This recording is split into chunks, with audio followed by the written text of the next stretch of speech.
Évoqué dans les titres, l'armée monte en puissance. Elle dispose de moyens adéquats pour accomplir sa mission régalienne de défense du territoire et de sécurisation des populations et de leurs biens. Aujourd'hui, les groupes armés terroristes sont en débandade et l'armée contrôle l'ensemble du pays.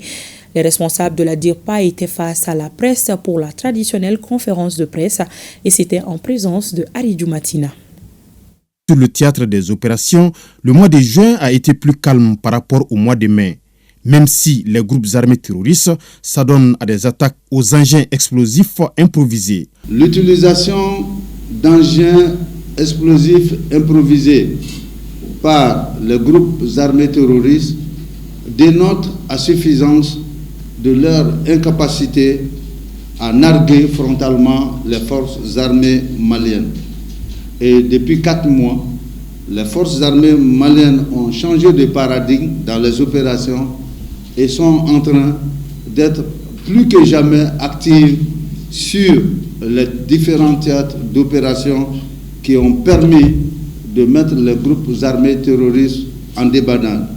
Appuyés par des moyens techniques, les FAMA ont intensifié des opérations de recherche de neutralisation des groupes armés terroristes sur les différents théâtres. Sur le théâtre centre, le 2 juin 2024, vers 5 heures, un groupe armé a dynamité le pont reliant Nyono aux différents villages entre Signé, Nidola, Kala et Nampala, situés au sud-est de Nyono. Ils veulent empêcher les mouvements FAMA dans cette zone et surtout à l'approche de l'hivernage. Effectivement, c'est pour empêcher la population, les paysans, à vaguer à leurs occupations habituelles. Le 27 juin 2024, le checkpoint sur la route d'Andraboukan a fait l'objet d'une attaque terroriste.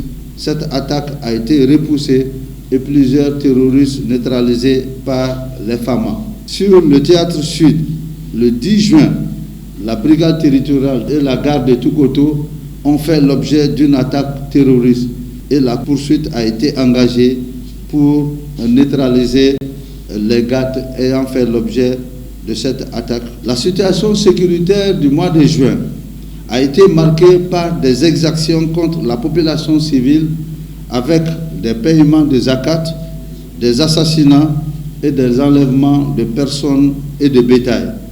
Les attaques directes contre les FAMA, qu'elles soient sur leur position ou en mouvement, ont beaucoup diminué.